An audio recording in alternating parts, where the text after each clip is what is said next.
محبة العوج برون بلغ العلا بكماله كشف الدجى بجماله حشرت جميع خصاله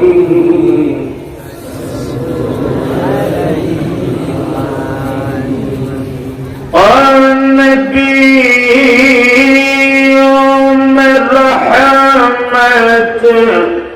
لقد فان وعلا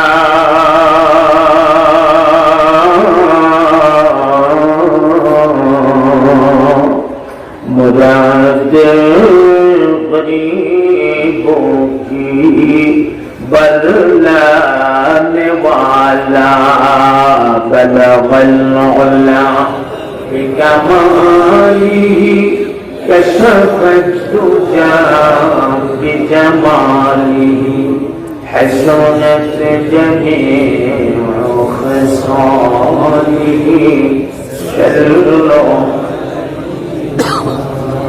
لا إله إلا الله لا إله إلا الله لا إله إلا الله لا إله إلا الله لا إله إلا الله لا إله إلا الله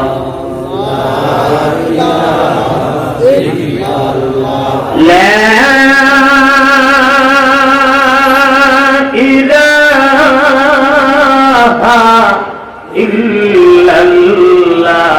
الله محمد رسول الله صلى الله দক্ষিণ পালের পাড়া ইসলামিয়া হাফিজিয়া মাদ্রাসার উদ্যোগে আয়োজিত আজকের ওয়াজ ও দোয়ার মাহফিলের সম্মানিত সভাপতি জনাব আলহাজ মুসলিম উদ্দিন চৌধুরী মুসা সাহেব, কাউন্সিলর 16 নং ওয়ার্ড গাজীপুর সিটি কর্পোরেশন, সম্মানিত প্রধান অতিথি জনাব আলহাজ মোহাম্মদ আফজাল হোসেন সরকার রিপন এবং সম্মানিত প্রধান মেহমান জনাব আলহাজ মোহাম্মদ কামরুল আহসান সরকার রাসেল ও উদ্বোধক জনাব আলহাজ মোহাম্মদ আনোয়ার সরকার সাহেব সহ উপস্থিত বিশেষ অতিথিবৃন্দ,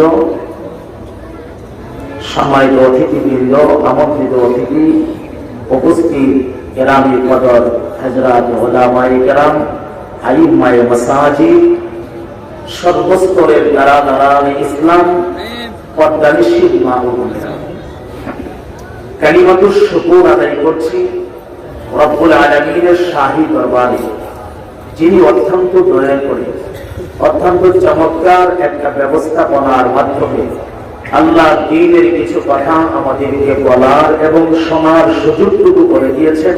এই জন্য আমরা বলছি আলহামদুলিল্লাহ। অন্তরের শব্দগণ ভালোবাসা উজাড় করে দিয়ে আরেকবার বলছি আমরা আলহামদুলিল্লাহ। আজকের মাহফিলে আসতে পারাই আপনারা খুশি না বেজার? মন থেকে বলছেন?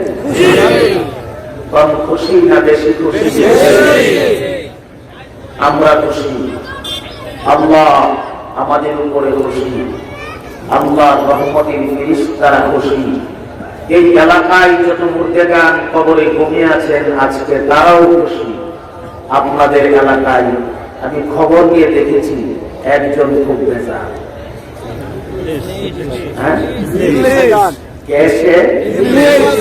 এই তো মাশাআল্লাহ, আপনাদের আইডিয়া ভালো আছে।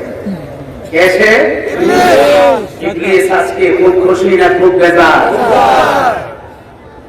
ইবলিস মানুষের বন্ধু না শত্রু? ছোট শত্রু না বড় শত্রু? ইবলিসকে আমরা পরাজিত করতে পারলাম। আজকে মাহফিলের মাধ্যমে আমরা বিজয়ী হয়েছি ইবলিসের উপরে। এতে আমরা খুশি না বেজার? কে কে বেজার হাত তোলেন। ধাক্কা মেরে দিচ্ছে তো। আমরা সবাই খুশি, বলুন ইনশাআল্লাহ। মহাপতি বলুন ইনশাআল্লাহ। ইন্নাশ শাইতানা কানা লাকুম আদুউম মুবিন।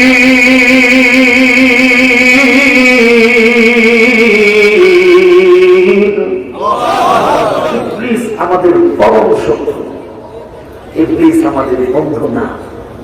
বনি আদমের কল্যাণ ইবলিস কখনোই চায় না। কথা ঠিক? মানুষরা ভালো কাজ করো, মানুষ জান্নাতি হয়ে যাও, এটা ইবলিসে চায় না। আমরা নিয়ত করবো আজকে যত কথা এই মাজমায় হবে, কথাগুলিকে আমরা আমলের নিয়ত শুনবো ইনশাআল্লাহ। মহাপতি বলেন ইনশাআল্লাহ। এই কথাগুলিকে আমাদের কর্মজীবনে কাজে লাগানোর চেষ্টা করব। আবারও বলুন ইনশাআল্লাহ। আল্লাহর কাছে বলবো, আল্লাহ ইখলাসের সাথে আমলের নিয়তে বলনেওয়ালাকে বলার তৌফিক এনায়েত করুন, আর সামিঈনদেরকে ইখলাসের সাথে আমলের নিয়তে কথাগুলিকে গ্রহণ করার তৌফিক দান করুন। সবাই মহব্বতে বলে দিন আমিন। আমার ভাইয়েরা, সরাসরি আপনাদেরকে আলোচনায় নিয়ে যেতেছি। আমি ছোট্ট একটি আয়াতে কারিমা তিলাওয়াত করেছি। আল্লাহ তাআলা এই আয়াতে ইরশাদ করেছেন, পৃথিবীতে আল্লাহ যত রাসূল পাঠিয়েছিলেন সমস্ত রাসূলদেরকে আল্লাহ তাআলা স্পেশাল ভাবে তিনটা জিনিস দান করেছেন। কয়টা জিনিস? তিনটা। তারা তাদের নবুয়তকে পৃথিবীর মানুষের সামনে পেশ করার জন্য, তারা তাদের রিসালাতকে পৃথিবীর মানুষের সামনে পেশ করার জন্য আল্লাহ তাআলা তিনটা জিনিস তাদেরকে দান করেছেন। একদম মুখস্থ করতে হবে ওয়াজ। কয়টা জিনিস ভাই? তিনটা। এক, বাইয়িনাত। বলুন, এক নাম্বার কি? বাইয়িনাত। দুই নাম্বার কিতাব। তিন নাম্বার মিজান। মনে থাকবে তো? বাইয়িনাত, কিতাব, মিজান, এই তিনটাই কিন্তু আমাদের আজকের আলোচনার পয়েন্ট। আমরা এই তিনটা পয়েন্টের উপরে আলোচনা শুনতে থাকবো। আলোচনার শিরোনামটা যদি আমরা বুঝতে পারি, ভেতরের আলোচনা বুঝতে সহজ হবে। পত্রিকায় দেখবেন একটা হেডলাইন সাজানো হয়, এরপরে বিস্তারিত ব্যাখ্যা দেওয়া হয়। হেডলাইনটা দেখলেই বোঝা যায় ভেতরের লেখাটা কেমন গুরুত্বপূর্ণ হতে পারে। হেডলাইনের উপরে নির্ভর করে ভেতরের বিশ্লেষণ। কথা ঠিক না? এই জন্য আমাদের আলোচনার শিরোনামটা, এই শিরোনামটার উপরে আমাদের ভেতরের আলোচনাটা আমরা বুঝতে পারছি ইনশাআল্লাহ। অত্যন্ত গুরুত্বপূর্ণ কথা ভেতরে আছে। রাসূলদেরকে আল্লাহ কয় জিনিস দান করেছিলেন? বলে, এক, এই তো মাশাআল্লাহ। দুই, তিন, মিজান। বুঝতে পারছেন? মিজান। এই মিজান কিন্তু মিজানের পাল্লা না, এই মিজান অর্থ ইনসাফ। এখানে মিজান অর্থ কি? ইনসাফ।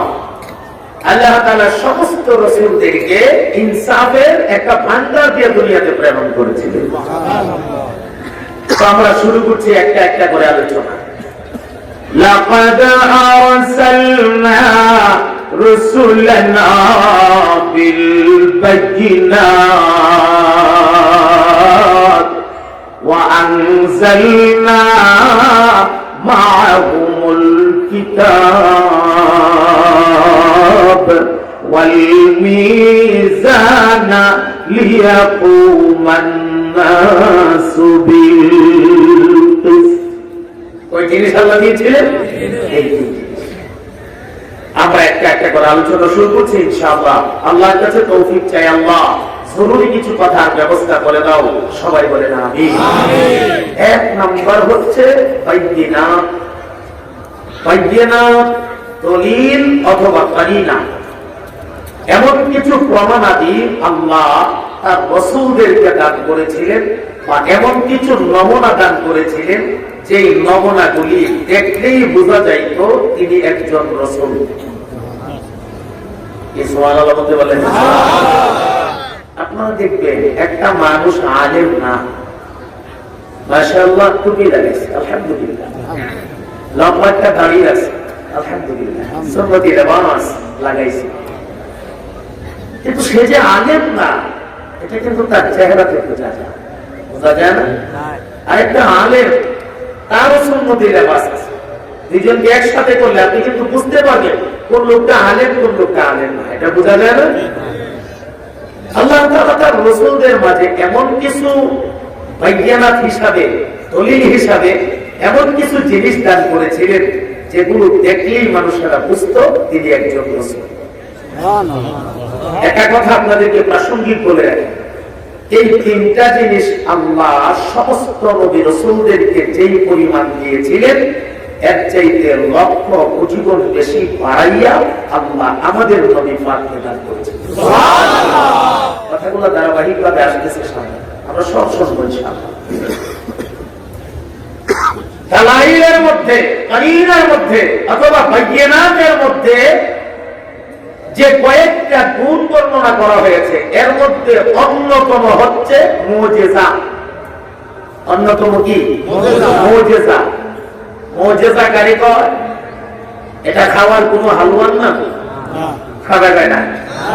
কি আল্লাহ তার নবীদের মাধ্যমে যে সমস্ত অলৌকিক ঘটনাকে প্রকাশ করেছেন এই অলৌকিক ঘটনাগুলিকে মুজিজা বলা হয়। এই অলৌকিক ঘটনাগুলিকে কি বলা হয়? মুজিজা বলা হয়। এই মুজিজা দেখানোর জন্য সমস্ত নবী রাসূলদের কোনো না কোনো আসবাব লাগতো। আসবাব বাংলা হচ্ছে উপকরণ। আরেকটু সহজ করে যদি বলি, কোন একটা বস্তু লাগতো মুজিজাটা পেশ করার জন্য। একমাত্র আমাদের নবীরে আল্লাহ এমন স্পেশাল ক্ষমতা দান করছিলেন, আমাদের নবী মুজিজা পেশ করার জন্য কোনো আসবাব লাগতো না, কোনো উপকরণ লাগতো না, কোনো বস্তু লাগতো না। বিনা আসবাবে আমাদের নবী পাক মুজিজা পেশ করতে পারতেন। এটা আমাদের নবীর আলাদা বৈশিষ্ট্য। আমরা পার্থক্য শুনবো ইনশাআল্লাহ। সমস্ত নবীদের মুজিজা পেশ করার জন্য আসবাব লাগতো, আমাদের নবীর লাগতো না। আসবাব যে লাগতো এই মর্মে আমরা দুই একটা মেসাল শুনবো। আসবাব যে লাগতো না আমাদের নবীর এই মর্মে আমরা দুই একটা মেসাল শুনবো। প্রথমত আসুন, সমস্ত নবীদের আসবাব লাগতো। যেমন আল্লাহর পয়গম্বর হযরত দাউদ আলাইহিস সালাতু ওয়াস সালামরে আল্লাহ একটা ক্ষমতা দান করেছিলেন। ওনার দুইটা হাত খুব বেশি গরম ছিল। গরম কি ছিল? গরম। ওনার দুই হাতের গরমটা মানুষের সামনে পেশ করার জন্য উনি লোহা হাতে নিয়ে এইভাবে চাপ দিয়া করতেন। কি হাতে নিতেন? লোহা চাপ দিয়া করতেন। তখন কি হইতো? ওই যে আগুনের কাছে মোমটা নিলে এই মোমটা যেমন গইল্লা ফুটা ফুটা হয়ে জমিনে পড়তে থাকে, পয়গম্বরের হাতের ভেতর থেকে লোহাটা গইল্লা ফুটা ফুটা হয়ে জমিনের মধ্যে পড়তে থাকতো। আল্লাহর পয়গম্বর দাউদ নবীর এই যে হাতের গরমটা, এই মুজিজাটা পৃথিবীর মানুষের সামনে পেশ করার জন্য একটা আসবাব লাগতো। বুঝে থাকলে বলবেন সে আসবাবটার নাম কি? এই তো মাশাআল্লাহ, একটা বস্তু লাগতো পেশ করার জন্য। ঠিক তেমনি ভাবে আল্লাহর পয়গম্বর হযরত ঈসা নবী আলাইহিস সালাতু ওয়াস সালাম কামার আল্লাহ মুজিজা দান করেছিলেন।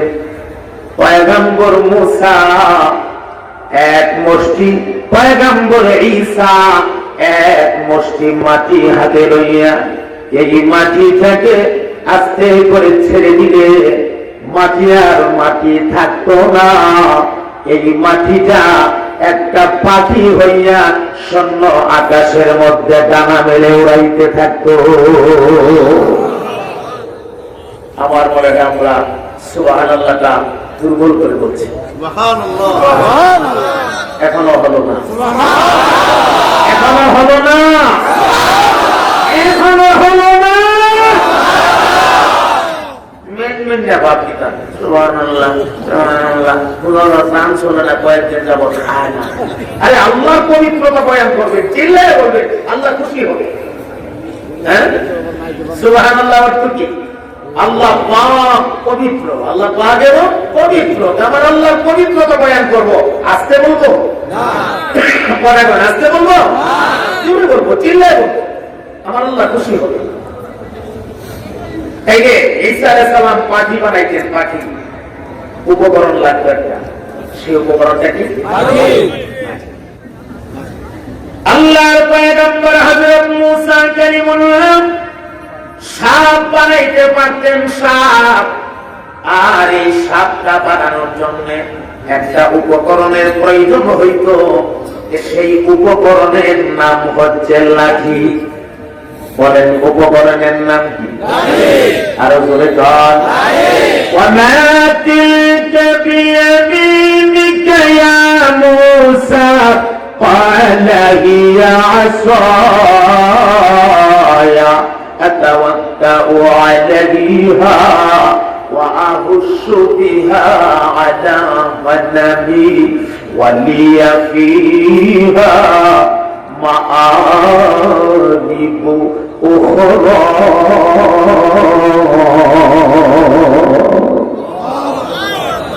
আল্লাহ তাআলা একদিন তার পয়গম্বর মূসাকে প্রশ্ন করলেন, হে মূসা, তোমার ডান হাতে এটা কি? তোমার ডান হাতে লাঠি। জবাবে তিনি বললেন, হি আসায়া, আল্লাহ এটা আমার লাঠি। এরপরে নিজে নিজেই কয়, আতাওয়াক্কাউ আলাইহা, এই লাঠি দিয়া ভর করে করে হাঁটি, ওয়া আহুশু বিহা আলা গানামি, গাছের পাতা পাইয়া পাইয়া বকরিরে খাওয়াই, ওয়া লিয়া ফিহা মাআরিবু উখরা, এছাড়াও আরো বহুত কাজে আমার লাগে। কয়টা বলবো আল্লাহ? বহুত কাজে আমার লাগে। আচ্ছা কোন কাজে লাগে আর না লাগে এটা আল্লাহ জানেনি? জানেনি? এখন আল্লাহ জিজ্ঞেস করলেন, মূসা তোমার কাছে তো এত সব চাই নাই, আমি শুধু প্রশ্ন করেছি তোমার হাতে এটা কি? উনি বলছেন কি লাঠি। প্রশ্নের জবাব বাকি আছে না শেষ? একজন প্রশ্ন ধরে নেন, আমার হাতে একটা মোবাইল। কি ভাই? আপনি আমাকে প্রশ্ন করলেন, আপনার হাতে এটা কি? আমি বললাম মোবাইল। প্রশ্নের জবাব বাকি আছে? আছে বাকি?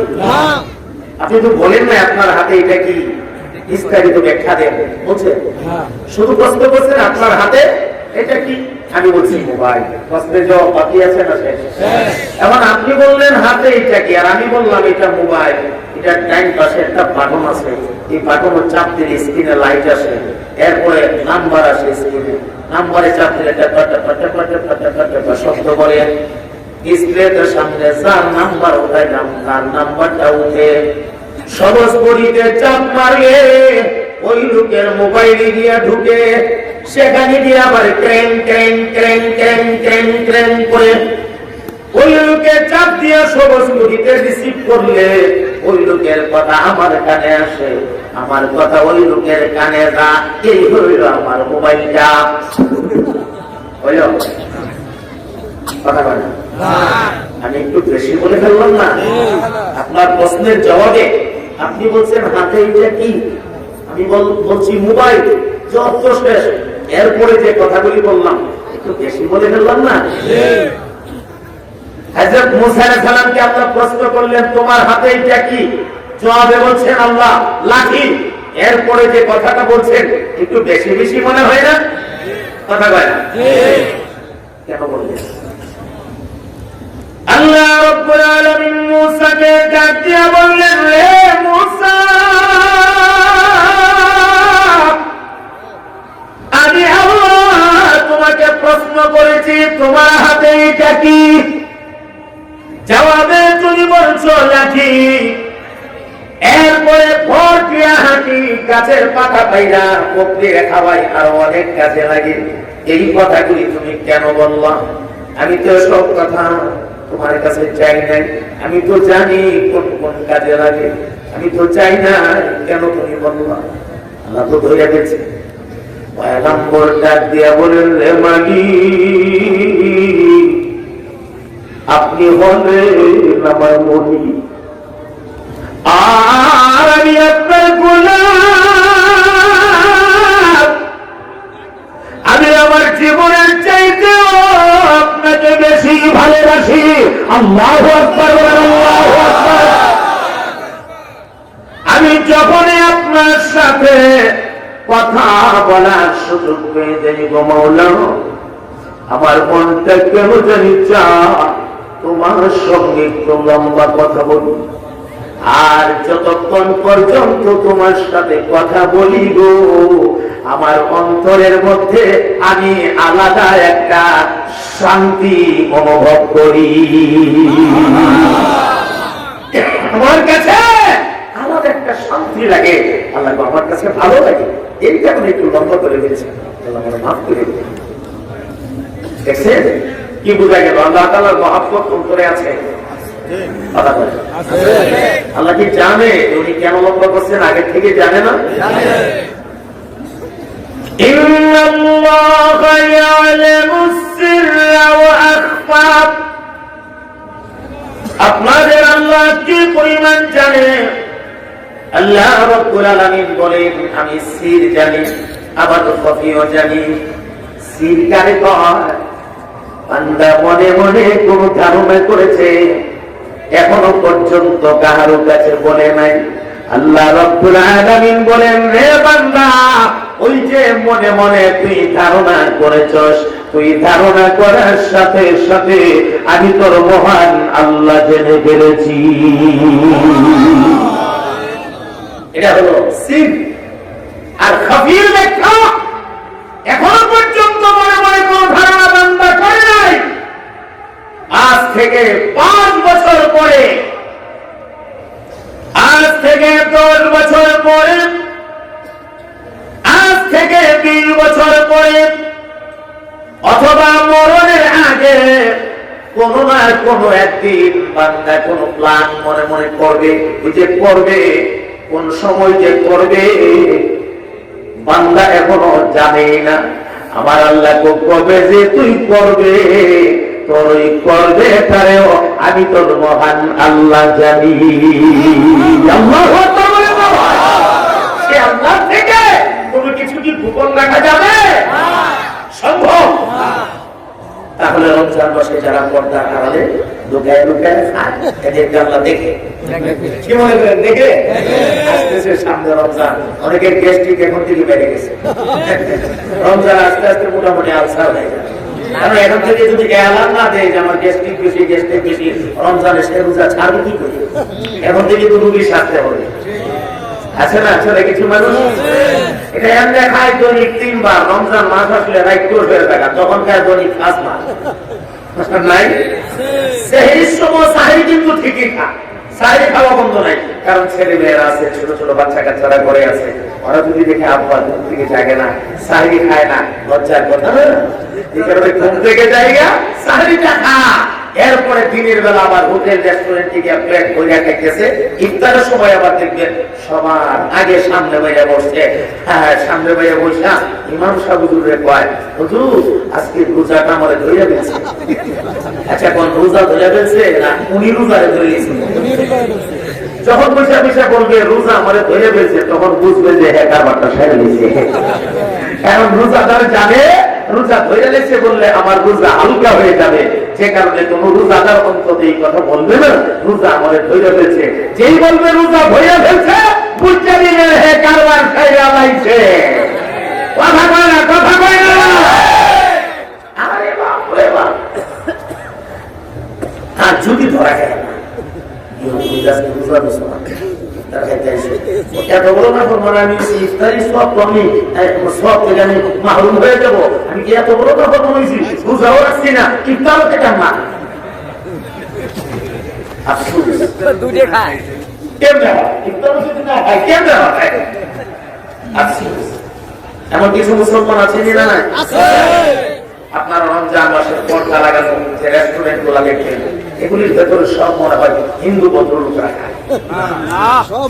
একটা মানুষ হিন্দু নাই, সব মুসলমানের বাচ্চা। কথা পায় না, ঠিক না বেটি? আমি একটা জিনিস লক্ষ্য করে দেখেছি, আমাদের দেশে হিন্দুরাও আমাদের রোজাকে সম্মান করে। এটা অস্বীকার করার কোনো সুবিধা নাই। রমজান মাসে ওরা আমরা মুসলমান যারা আছি আমাদের সামনে কোনো কিছু খায় না, কথা ঠিক না বেটি? একটা বেধর্মী মানুষ হয়ে রমজানের রোজাকে ইজ্জত দিতে বললো, তুমি একটা মুসলমানের বাচ্চা হয়ে পারলে না, তুমি কপাল পোড়া, তুমি কপাল পোড়া, তোমার কপাল মন্দ, তুমি ভালো মানুষ না, আল্লাহর কাছে তুমি পাকড়াও হয়ে যাবে কঠিন ভাবে। কি মনে করছো একটা রোজাকে, একটা রোজার বিনিময় 60টা রোজা যদি তুমি ধারাবাহিক ভাবে রাখো কাফারা হিসাবে, তবে একটা রোজার ওজন হবে না। একটা রোজা কত ব্যালেন্স, দাম কত। আল্লাহ আমাদেরকে রমজানের রোজা সঠিকভাবে রাখার তৌফিক এনায়েত করেন, সবাই বলুন আমিন। তো আমার মোহতারাম ভাই, যে জিনিসটা বলছিলাম, পয়গম্বর যা যা বলছেন আল্লাহ তো আগে থেকেই জানেন। আল্লাহ আমি বুঝতে পারি দেখছি একটু লম্বা করে রেখেছি, আল্লাহ তুমি আমার মাফ করে দেবেন। এটাই তো গোলামের লক্ষণ, যে গোলাম তার মনিবের সাথে লম্বা টাইম কথা বলে। একদল মানুষ দেখবেন গভীর রাতে ঘুম থেকে যায় না, গোলাম তার মালিকের সাথে কথা বলতে শুরু করে। কিভাবে? নামাজের মাধ্যমে। বলুন কিভাবে? নামাজের মাধ্যমে। নামাজ তো এমন একটা ইবাদত, যে ইবাদতের মাধ্যমে বান্দা তার আল্লাহর সাথে কথা বলে। সুবহানাল্লাহ। বান্দা যেই মাত্র বলে আলহামদু, সমস্ত প্রশংসা আল্লাহর সাথে সাথে প্রশ্ন করেন মানিল হামদ, কার জন্য সমস্ত প্রশংসা? আর বান্দা তখন জবাবে বলে লিল্লাহ, আল্লাহর জন্য সমস্ত প্রশংসা। আল্লাহ আবার প্রশ্ন করেন মানিল্লাহ, বান্দারে কে তোর আল্লাহ, কে তোর আল্লাহ? বান্দা তখন জবাবে বলে রব্বিল আলামিন, দোনো জাহানের পালনেওয়ালা যিনি, তিনি আমার রব। সুবহানাল্লাহ বলবেন না? আল্লাহ আবার প্রশ্ন করে মানির রব, এ রব আবার কে? বান্দা তখন জবাবে বলে রহমান। বান্দা আবার প্রশ্ন করে মানির রহমান। আল্লাহ প্রশ্ন করে মানির রহমান।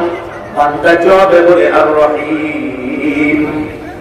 আল্লাহ আবার প্রশ্ন করে মানির রহিম। বান্দা জবাবে বলে মালিকি ইয়াউমিদ্দিন। প্রতিদান দিবসের মালিক যিনি, তিনি আমার রহিম। আমার রহিম যিনি, তিনি আমার রহমান। আমার রহমান যিনি, তিনি আমার রব। আমার রব যিনি, তিনি আমার আল্লাহ। আর সেই আল্লাহর জন্য সমস্ত প্রশংসা। ও ভাই, সমস্ত প্রশংসা কার জন্য? আল্লাহ। বলেন কার জন্য? গোলাম তার মালিকের সাথে কথা বলার একমাত্র মাধ্যম নামাজ। একমাত্র মাধ্যম কি? নামাজ। তাহলে কথা পরিষ্কার, নামাজ ছাড়া আল্লাহ তাআলার কাছে কখনো প্রিয় হওয়া যায় না। আপনারা কি আমার সাথে একমত? আপনারা কি একজন ওলি দেখাইতে পারবেন যে ওলির নামাজ না পড়ে আল্লাহর ওলি হয়েছে? একজন আছে? তাইলে যারা কয় পানির তলে মোমের বাতি পান বাতাসে নিবে না, বাবার কাছে মরিদ হলে নামাজ রোজা লাগে না, বলেন এই কথাটা কি সঠিক না বেঠিক? আরে ভাই, পানির তলে তো মোমবাতি জ্বলবে না, জ্বললে নিত জ্বলা করে বিনিময় নিত, স্যার জ্বললে নিত। এরপরে তো নামাজ রোজা লাগে না, কথা পরিষ্কার। যার কাছে মনে ধরে কয় নামাজ রোজা লাগে না, এই পীর কোনদিন পীর হওয়ার যোগ্যতা রাখে না। কথা ঠিক বেটি? কারণ নামাজ ছাড়া কোনদিন আল্লাহর ওলি হওয়া যায় না। কথা ঠিক? আপনারা কি আমার সাথে একমত? ভাই, এই কথাই জন্মদিন হিসেবে একমত হওয়া লাগে যে যার জীবনে যত বেশি নামাজ, এই মানুষ আল্লাহর কাছে তত বেশি প্রিয়। কথা ঠিক না বেটি? এই জন্য নামাজ বেশি বেশি পড়া লাগে। আর পেছন দিকে হয়তো কোনো বাচ্চা বাচ্চাদের একজনে কন্ট্রোল করে দেয়, এটা একসাথে লাইট পাইছি, এটাকে মাঝে মাঝে আমরা ডিস্টার্ব করি, এটা দুই আমার সচেতনতা আছে। আজকে ঠিক মানে এখন তো সুন্দর লাগতেছে, ডিস্টার্ব করে করে বুঝে না, এত সুন্দর লেগে দিচ্ছে, এখন শয়তান হয় এর কাণ্ড করবো, কথা বুঝলেন না? এই বাচ্চাগুলোকে বুঝাইয়া দাও। আর আমরা সবাই মিলে যদি গান ফিরে চাই, এর কাম আমরা পেছনে না থাকাই, আমরা সবাই সামনের দিকে থাকাই। মনোযোগ আছে তো ইনশাআল্লাহ? শুনেন আপনাদেরকে একটা ছোট্ট গল্প শোনাই। আমার এক বন্ধু চলতে পারে না, দুইজন খাদিমের কাঁধে ভর দিয়া দিয়া নামাজের টাইমে মসজিদে যান, নামাজ শেষ আবার খাদিমের কাঁধে ভর কইয়া মসজিদ থেকে বাড়ি চলে আসে। খুব দুর্বল না খুব সবল? হ্যাঁ, দুর্বল। কথা মনোযোগ আছে তো ইনশাআল্লাহ? আস্তে আস্তে আস্তে আস্তে আমরা আলোচনার গভীরে পৌঁছাই ইনশাআল্লাহ। আলোচনাটা গভীরে পৌঁছাইতে কিছুটা সময় দিবে না? এটুকু সময় পর্যন্ত আমরা ধৈর্য ধারণ করতে হবে। যতক্ষণ পর্যন্ত আল্লাহর তরফ থেকে আমাদের দিল তৈয়ার না হবে, ততক্ষণ পর্যন্ত কিন্তু আমরা আল্লাহর কাছে পছন্দ হইতে পারতেছি না। ইনশাআল্লাহ আমাদের দিল হয়তো আল্লাহ তাআলা তৈয়ার করে দিবেন। আল্লাহর কাছে বলছি, আল্লাহ বক্তা শ্রোতা উভয় দলের দিল তুমি তৈয়ার করে দাও। আমিন। মহাপতি বলেন আমিন। সম্মানিত হাজিরিন, তো এই বুড়া মানুষ দুইজনের কাঁধে ভর করে করে মসজিদে যান আর আসে, যান আর আসে, এই যে বক্তিয়া নামাজ পড়ে আবার চলে আসে। হঠাৎ একদিন বাত আল-ইশা পীর সাহেব তার খাদিম দুইটাকে বলতেছে, বাবা তোমরা একটু বসো। কেন? অনেকদিন হয়ে গেছে রে, আমি আমার মালিকের সাথে একটু লম্বা সময় কথা বলতে পারি, আজকে আমার মালিকের সাথে একটু কথা বলতে পারি। সুবহানাল্লাহ বলতেছি গরম লাগে, ঠিক আছে, এই ফ্যান চললে আর কি ঠান্ডা হয়ে ভালো। আমার একটু গরম লাগে, আপনাদেরও লাগে, গরম হালকা, আর আমার একটু বেশি লাগে কারণ আমি দুর্বল। দুর্বল মানুষেরা যখন শরীর একটু প্রেশার দেয় তখন কিন্তু ঘাম আসে, আসে না?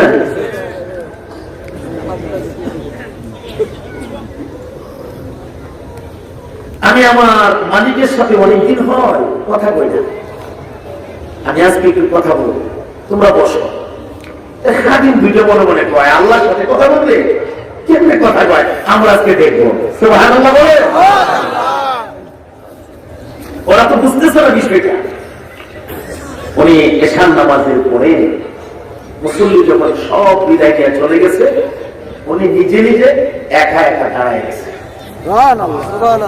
এখানেই আশ্চর্য কথা, যেখানে খাদিমের কাঁধে ভর করে উঠে দাঁড়াইতে হয়, বেচারা নিজে নিজে দাঁড়ায় গেছে। শক্তি পাইল থেকে আওয়াজ দিয়ে বলেন, শক্তি দিয়েছে কে? আপনি যখন কোন নেক কাজের নিয়ত করবেন, সেই নেক কাজে সহযোগিতা করবেন কে? বলেন কে? আল্লাহ আপনাকে নসরত করবেন।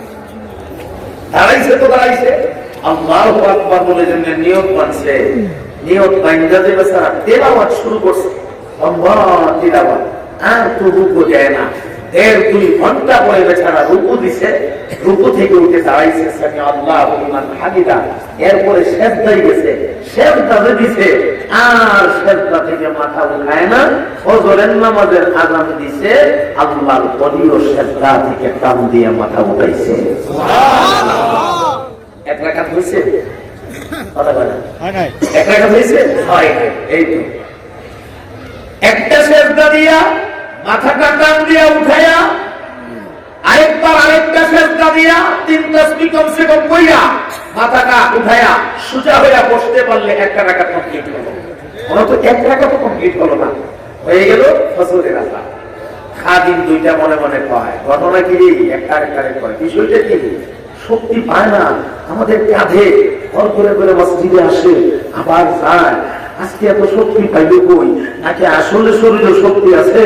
মানুষ দেখলে ভাব ধরে, কথা বুঝলেন? টেস্ট লাগতেছে, ভিতরে টেস্ট লাগতেছে, নাকি আসলে শরীরে শক্তি আছে রে? মানুষ দেখলে ভাব ধরে, বুঝতেছি না তো।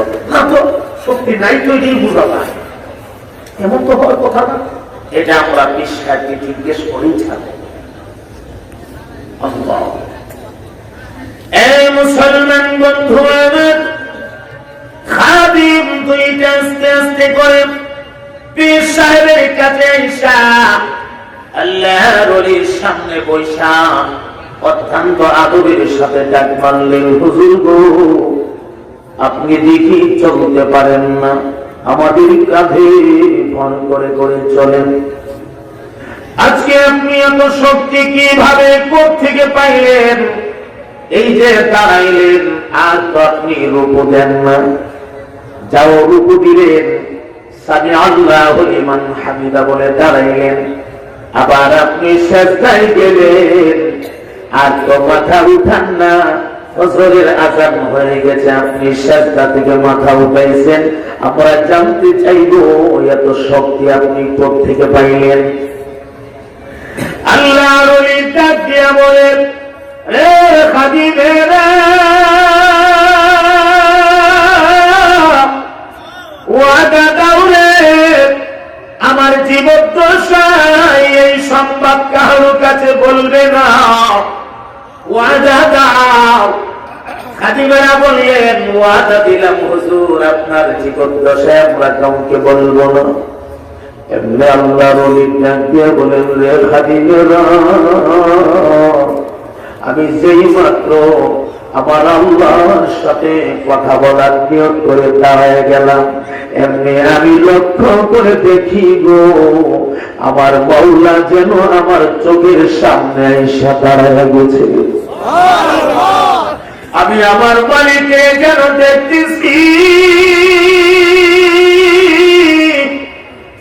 আর কোরআনের তিলাওয়াত যখন শুরু করে দিলাম, আমার প্রত্যেক আলফাজের পেছনে আমার মাওলা যে জবাব দিতেছে, এই জবাবটা আমি আমার নিজের কান দিয়ে শুনতেছি। যেই কারণে টাইম কোন দিকে যায় দুনিয়ার কোন খবর আমার ছিল না। আমি রুকু দিলাম, উঠে দাঁড়াইলাম। আমি যখন সিজদার জন্য তৈরি নিলাম, এমন আমি তাকে দেখি গো, আমার মাওলা ওনার কুদরতি হাতটারে লম্বা করে বাড়াইয়া আমার কপালের নিচে আমার সিজদার জায়গাতে রেখে দিয়েছে। আমি আমার মাওলা পাকের কুদরতি হাতের উপরে সিজদা লাগাইছি। আমার মালিক ওনার হাত টান দিয়ে নেয় না, এই কারণে আমি আমার সিজদা থেকে মাথা উঠাইতে পারি না। যেই মাত্র ফজরের নামাজের আযান হয়ে গেছে, আমার মাওলা ওনার হাতটা টান দিয়ে নিয়ে গেছে, আর আমিও সিজদা থেকে আমার মাথা টান দিয়ে উঠাইয়া ফেলছি। এই কারণে তো হাদিসে কুদসির ইবারতে আসছে, আনতা আবুদাল্লাহ কাআন্নাকা তারাহু ফাইন লাম তাকুন তারাহু ফাইন্নাহু ইয়ারাক। এমন ভাবে তোমরা আল্লাহ পাকের ইবাদত করো যেন মনে হবে আল্লাহকে তুমি দেখতেছো। আনতা আবুদাল্লাহ কাআন্নাকা তারাহু, রব্বুল আলামিনকে তুমি দেখতেছো, এভাবে তুমি ইবাদত করতে হবে। ফাইন লাম তাকুন তারাহু, আর যদিও তুমি দেখো না, দেখার মতো সেই চোখ তোমার তৈরি হয় নাই, তো তুমি মনে করো ফাইন্নাহু ইয়ারাক, আমি না দেখলেও আমার মালিক ঠিক আমাকে দেখতেছে। কথা হয় না? এমন নামাজি যারা, এরা কখনো নামাজে দাঁড়ায়া পরিদর্শনের দায়িত্ব নিতে পারে না। একজন মানুষ আছে দেখবেন নামাজে দাঁড়ায়া পরিদর্শনের দায়িত্ব নিয়ে আনে, নামাজে নিয়ত করে দাঁড়াইছে, ডাইনে বামে তাকায় তাকায় দেখে নিয়ত ঠিক আছে দেখে, আবার মাঝে মাঝে উঠি বেড়ে দেখে নামাজ কেনা বলা দেখে আছে না, টুপি ঠিক করতেছে, পাঞ্জাবি থাকতেছে, শেষদার জায়গায় এইভাবে হাত দিয়ে মরাইতেছে, শেষদার যাওয়ার আগে দুলানি কখনো রেখে যায়, দুলাবানি রেখে যায় নাই নাই কথা বলে। الذين هم في صلاتهم خاشعون الله أكبر এই তোমারই মুত্তাকি যারা খুশু-খুশুর সাথে সালাত আদায় করবে অত্যন্ত বিনয়ের সাথে যারা নামাজ আদায় করবে আমার ভাই বিনয়ী ছাড়া যেই নামাজ এই নামাজ আল্লাহ তাআলার কাছে পছন্দের হয় না আমার মহান বন্ধু যে কথা বলছিলাম গোলাম মনিবের সাথে কথা বলল ওরা গোলামরাই তো আসল গোলাম যে গোলাম তার মালিক চিনতে পারলো না পরিষ্কার কথা এই গোলাম তো কোনোদিন গোলাম হতে পারে না হযরত মুসা কালিমুল্লাহ কথা লম্বা করে ফেলছেন কেন গো আল্লাহর পয়গম্বরের কলবে আমার আল্লাহর মহব্বত গালেব হয়ে গেছে সুবহানাল্লাহ বলে দুনিয়ায় দেখবেন আমাদের ছেলে মেয়েরা তরুণ তরুণীরা ছেঁড়া ছিড়িরা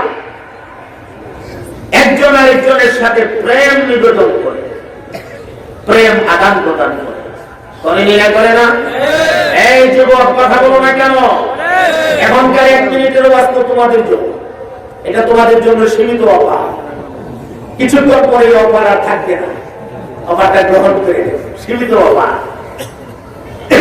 প্রেম নিবেদন করে একজন আরেকজনের সাথে করে না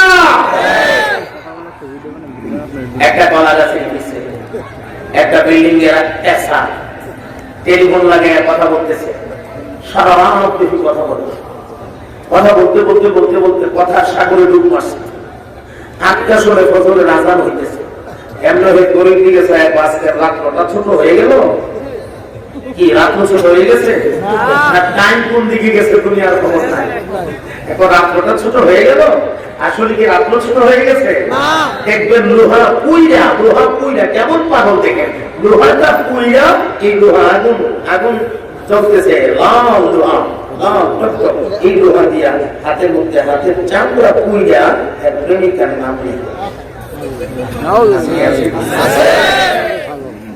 প্রেমিকার নাম তাবিজ বানায় গলায় ঝুলাইয়া নাই আফসোস এরপরে একটা কয় তুমি যদি আমার বিবাহ না করো আমি কিন্তু জীবন দিয়া ভালাবো নাই আমি মাঝে মাঝে বলি হে যুবক যেই পরিমাণ ভালোবাসা দুনিয়ার সাধারণ একটা নারীকে তুমি দিয়েছো এই পরিমাণ ভালোবাসা যদি তুমি আমার আল্লাহরে দিতে পারতা বেশক তুমি আল্লাহর ওলি হয়ে যাবে কোন সন্দেহ নাই যেই পরিমাণ ভালোবাসা মেয়ে থাকে এই পরিমাণ আমার আল্লাহরে ভালোবাসা তুমি আমার আল্লাহ ওলি হয়ে যাবে ভালোবাসা আমাদের দেশে আছে না কথা কয় না আছে আফসোস যারা ভালোবাসা করে এই তরুণ তরুণীরা তোমাদের জন্য এই ওয়াজটা একটু মন দিয়ে শুনবা কয়েক মিনিটের কথা সেখানে আসছে প্রায় আমি বলে দেখি কথাটা এখানে প্রেম কইরা যারা সফল হয়ে যায় এটা তাদের ভাষা আমাদের ভাষায় যখন না আমাদের ভাষাটা একটু পরে শোনাইতেছে যারা বলে প্রেমে সফল মানে প্রেম করে যদি বিয়ে শাদী হয়ে যা এই প্রেম সফল তাদের বিচার আর বিয়ে শাদী না হইলে বিফল মানে সেট খাইছে কি হয়েছে সেট খাইছে বুঝতেছেন কথা আমি বলি বিয়ে শাদী হয়ে গেলে সফল তুমি সফলতা দেখো কিন্তু আমি গবেষণা করে দেখেছি বিয়ে শাদী হইলেও বিপদ সেট খাইলেও বিপদ কোনটার মধ্যে বিপদ বিয়ে শাদী হয়ে গেলে বিপদ কেমনে বিয়ে শাদী হয়ে গেলে বিপদ মরণ পর্যন্ত একটা আরেকটারে বিশ্বাস করতে পারবে না এটা অবিশ্বাসের একটা ঘর হয়ে গেল সালাম ধরে নেন গাজীপুরের কোন একটা ছেলে আজকে আপনাদের এই যে পালের পাড়া ইসলামিয়া হাফিজিয়া মাদ্রাসার সম্মেলন এই সম্মেলন বেচারা প্রেম করে বিয়ে শাদী করছে এই বেচারা পালের পাড় এখানে আইসা আজকে সংবাদ পাইল ওয়াজ মাহফিল হবে ব্রাহ্মণবাড়িয়া থেকে জালালি হুজুর আসবে আচ্ছা আজকে ওয়াজটা শুই নাই যাই, এছাড়া আটকা পড়ে গেছে, রাত 1টা-1:30টায়, এছাড়া আবার মোটরসাইকেল চালায় বাড়ি পর্যন্ত গেছে, ঘরের দরজায় গিয়ে আওয়াজ দিছে, দরজা খোলো, বেচারি শুনলেও না, শোনার ভান ধরে পড়ে গেছে, দরজা তো খুলে না, ডাকতেছে দরজা খোলো, কোনো আওয়াজ নাই। আরে ভাই, ঘুমের মানুষকে জাগানো যা, জাগ্রত মানুষকে জাগানো যায়? পড়ে গেছে শীতমুখী, দরজা খোলে না, বেচারা খুব রাগ, দরজা খোলো না, যাও দরজা খুলছে, আয়া ভেয়া ঠাস কইয়া দরজাটা খুললে ওই শোক বাই করে চাইছে, ছায়া কয় রাত বাজে 1টা, এতক্ষণ ছিলা কোথায়, জবাব দাও। কথা হয় না? আরে কি সব দিতাম, পালপাড়া আমার বন্ধুর বাড়ি গেছিলাম রে, গিয়ে শুনি সেখানে আজকে সকাল ওয়াজ পাবি, আমি আটকা পেয়ে গেছি, আপনার যে ওয়াজটা শুনে আসি, ওয়াজটা শুনলাম, হুজুরও আস্তে আস্তে কথা কয়, একটু লম্বা হয়ে গেছে কি, আসলাম, তুমি এত মাইন্ড করলে আমাকে, ও তুমি ওয়াজ শুনছ, তুমি যে কত নম্বরের মানুষ, তোমার আমি চিনি না, তুমি যে আমারে কেটা করছো এটা আমি ভুলে গেছি, এই তুমি ওয়াজ শুনছো, আর যদি কাম নাই খায়া এই দামাসা ভাবে আওয়াজ নাই, ওই কেসটা আসল কথা বলো, এটা তুমি বিশ্বাস করে না, এই যে বলতেছে কত কায়দা কইরা কইরা, আচ্ছা তুমি বিশ্বাস করে না, কথাইলে শোনো, আমার বন্ধুর কাছে ফোন লাগাইছি, ফালহারা আমার বন্ধুর সাথে কথা বল, তোমার বন্ধুর সাথে ফোন লাগবো না, তুমি যেমন 2 নম্বর, এটা কে 1 নম্বর, আমার বন্ধুরও বলা না, এটা কে 1 নম্বর, এটা ওখানে দেখ না, ফোন লাগতো না, তুমি বড় করতে আইছো, কি শান্তি আছে? কথা কয় না। স্বামী স্ত্রী দুইজন একজন আরেকজনকে যদি সন্দেহ করে, এর চাইতে বড় শাস্তি আল্লাহর দুনিয়ায় আর কিচ্ছু হইতে পারে না। কথা ঠিক না নাকি? এছাড়া গেছে অফিস আদালতে নিজের কর্মে, চাকরি নকরি বাজে কোনো কাজে গেছে, এটা ছাড়ি ঘরে ঘরে বিয়া, আরে তার যে বাড়াই নাম চাকরি, আর চাকরি বলবো না তো কি হয়, তা অফিসও জানি ঠিক না, তার নিয়ে বিরাট সন্দেহ লাগে, আর তাও অফিসও করবে ঠেঙ্কাটা এসি মোবাইল ধরলার পর এরা তো পানি থয়ে এলাম, এত লোক হিসাবে ভালো না, ওই সন্দেহ, সেই যা সন্দেহ যদি স্বামী স্ত্রীর মধ্যে থাকে, এই সংসারে শান্তি আছে? কথা না, শান্তি আছে? সন্দেহ মুক্ত হতে হবে স্বামী স্ত্রীর সংসার, কথা ঠিক না নাকি?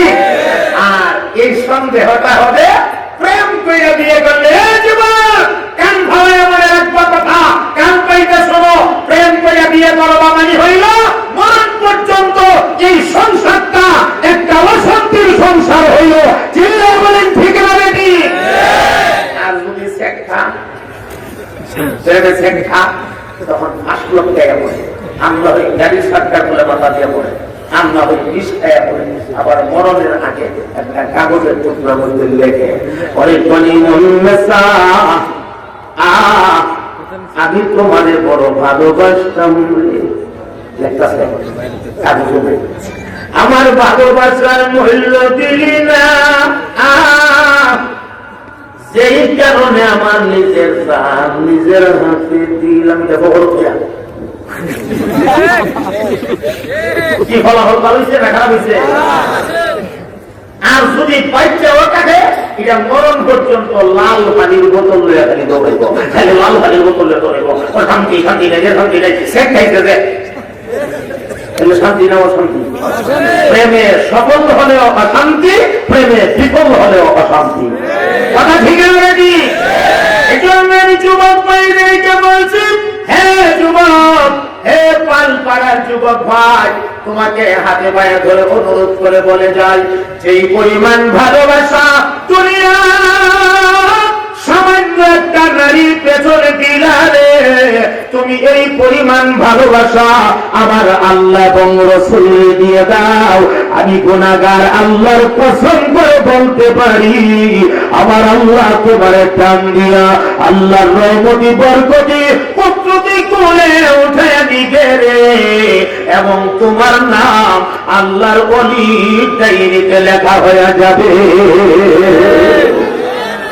নিয়ত বানাইবা যুবক, এমন একটা ভুল যদি তুমি করে থাকো জীবনে, আজ থেকে নিজেদের শুধরায় ফেলবা। যুবকরা পারবেন তো? আপনারা যুবক ভাইয়া পারবেন? কোন যুবক পারবেন? একটু আল্লাহকে হাত দেখাই দেন তো দেখি। মাশাআল্লাহ, অনেকে বলে না।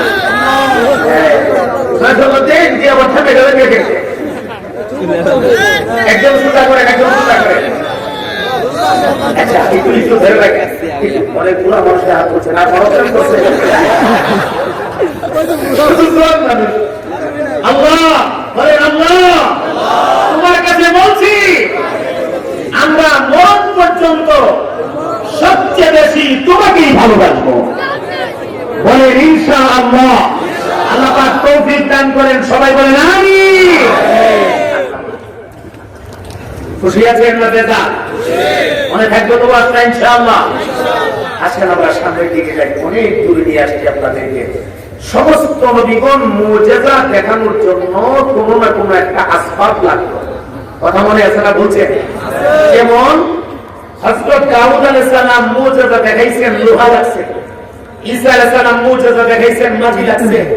মুসা আলাইহিস সালাম সাত পানি নামক মুজিজা দেখাইছেন, লাঠি লাগছে। একজন পয়গম্বর ছিল হযরত জার্জিস আলাইহিস সালাম ওয়াসালাম, আর উনার জমানায় এক জালেম বাদশা ছিল, সেই জালেম বাদশার নাম হচ্ছে দুরজানা। একটু মনোযোগ দিয়ে শুনবেন কথাটা, এটা হয়তো নতুন অনেকের জন্য। এই জালেম বাদশার নাম কি? দুরজানা। এই জালেম নিজেকে খোদার দাবি করত। নাউযুবিল্লাহ বলেন। পয়গম্বর সামনে গিয়ে বললেন, কুলু লা ইলাহা ইল্লাল্লাহ তুফলিহু, তুমি লা ইলাহা ইল্লাল্লাহ বলো, সফল হয়ে যাবে। দুরজানার ডাক দিয়ে, তো তোমার আল্লাহ কি করতে পারে? পয়গম্বর বলে, আমার আল্লাহ সব করতে পারে। এমনি জালেম বাদশা একটা মরা গাছের ডাল, দুটো বড় একটা মরা গাছের ডাল না হাতে তুলে দিছে। হাতে তুলে দিয়া কয়, তোমার আল্লাহ যদি সত্যি সব করতে পারে, তাহলে তোমার আল্লাহরে বলো এই মরা ডালটারে যেন চিন্তা করে দেয়, আর এটাকে যেন একটা ফলের গাছ বানায় দেয়। আমি আপনাদের কাছে জানতে চাই, আপনাদের আল্লাহ কি পারে? ক্ষমতা আপনাদের আল্লাহর আছে? পয়গম্বর তখন ডাক দিয়ে, ঠিক আছে ফলের গাছ হবে সেটা পরে আগে জানতে চাই কোন ফলের গাছ? কাঁঠাল গাছ, লেচু গাছ, আপেল, মালটা, কমলা, আঙ্গুর, বেদানা, নাশপাতি, আনারস, কলা, কথার কথা কোনটা? আমি যদি কাঁঠাল গাছ বানাই, তুমি বলবো আমি তো কাঁঠাল গাছ চেয়েছিলাম না, আমি তো চাইছিলাম আঙ্গুর গাছ। আমি যদি আঙ্গুর বানাই, তুমি বলবো আমি তো চেয়েছিলাম লেচু গাছ। তো আগে তুমি পরিষ্কার করো কথা, কোন গাছ? কথা পরিষ্কার না? এর মনে মনে ভাবতেছে একটাও তো ভাবতো না, তো একটাও এমনি তো জেসা একটা বানাও, জেসা একটা বানাও। আল্লাহর পয়গম্বর লাঠি তার হাতে লইয়া, এই লাঠি তার তিনি জমিনে এক মাথা পুইতা দিলেন, এক মাথা গাইয়া দিলেন। আবার মাওলা পাকের দরবারে হাত দুইটা করে মুনাজাত দিয়ে দিলেন, লাঠিটা হাত কোলায়া দিলেন, আর বললেন, আল্লাহ এই লাঠিটার একটা ফলের গাছ বানায়া দাও, আর এমন একটা জানে মানে গাছ বানায়া দাও গো, যেই গাছটার মধ্যে তোমার দুনিয়ায় যত রকমের ফল আছে, সব ধরনের ফল যেন একটা গাছের মধ্যে পাওয়া যায়। পয়গম্বরের মুনাজাত আল্লাহর আরশে কবুল হয়ে গেছে। আমার ভাই গাছ একটা হয়ে গেছে, এমন একটা জানে মানে গাছ হয়ে গেছে, যেই গাছে একদিকে আম, একদিকে জাম, একদিকে কাঁঠাল, একদিকে লেচু, একদিকে আপেল, একদিকে মালটা, একদিকে আঙ্গুর, একদিকে বেদানা, একদিকে আনারস, আর একদিকে একটা কলা। কি কলা? এর মুখ বরাবর কলাটা লড়তেছে। আমার ভাই কলার যে অরিজিনাল কালার, এটা স্পেশাল একটা কালার। আল্লাহ প্রদত্ত কালারটা দেখবেন গোল্ডেন কালার, দেখতে বড় চমৎকার লাগে। আমরা তো ফরমালিন দিয়া আল্লাহ দেওয়া অরিজিনাল কালার গুলির আমরা নষ্ট করে ফেলাই, কথা ঠিক না? একদম নির্ভেজাল নিখুঁত একটা কলা সামনে ঝুলতেছে, জালেম দুরজানার লোভ হয়ে গেছে কলাটার উপরে। এটা খাইলে না জানি কত স্বাদ লাগবে, কলাটা খাওয়ার জন্য পাগল হয়ে গেছে। হাতটা সামনের দিকে বাড়ায় দিছে কলাটারে ধরার জন্য। সেই মাত্র হাত সামনে বাড়ায় দিছে, আল্লাহর কুদরত ঝাল সহ টান দিয়া কলা উপরে চলে গেছে। এমন পজিশনে গিয়ে আবার ঝুলতেছে যেন মনে হয় একটা লাফ দিলে দইরা পালাবে। ওই জালেম কলাটারে ধরার জন্য লাফ মারছে, আর সেই মাত্র লাফ মারছে আস্তে করে কলাটাও টান দিয়ে আর একটু উপরে চলে গেছে। হাত উঠায় ফেললে আবার কলা নিচে নামছে, আবার যখন লাফ মারছে কলা আবার উপরে চলে গেছে। আল্লাহর পয়গম্বর ডাক দিয়ে বলে, ওরে জালেম দুরজানা, হাত্তাল মউত তুমি লাফাইতে পারবা রে, এই কলা তোমার কিসমতে জুটবে না। তুমি বলো লা ইলাহা ইল্লাল্লাহ, যদি তুমি বলতে পারো লাফায়া ধরতে হবে না, আপনি আপনি কলা তোমার মুখের কাছে আসবে। ওই যদি সুইলা পাকড়টা উপরের দিকে চলে যাবে, আর সুরা কলা তোমার মুখে ঢুকবে, তুমি শুধু খাইবা। আমার কলা খাওয়ার দরকার নাই, আর তোমার আল্লাহর মানার দরকার নাই। খাতামাল্লাহু আলা কুলুবিহিম ওয়া আলা সামঈহিম ওয়া আলা আবসারিহিম গিশাওয়া। আল্লাহ রাব্বুল আলামিন তাদের কলবে মোহর মাইরা রাখছে, কানে চোখে পর্দা দিয়ে রাখছে, যেই কারণে হেদায়েত কিসমতে ঝুটে নাই। আবার ভাই চিল্লায় বলবেন হেদায়েতের মালিক কে? আল্লাহ। একটু মুহাব্বতে বলেন হেদায়েতের মালিক কে?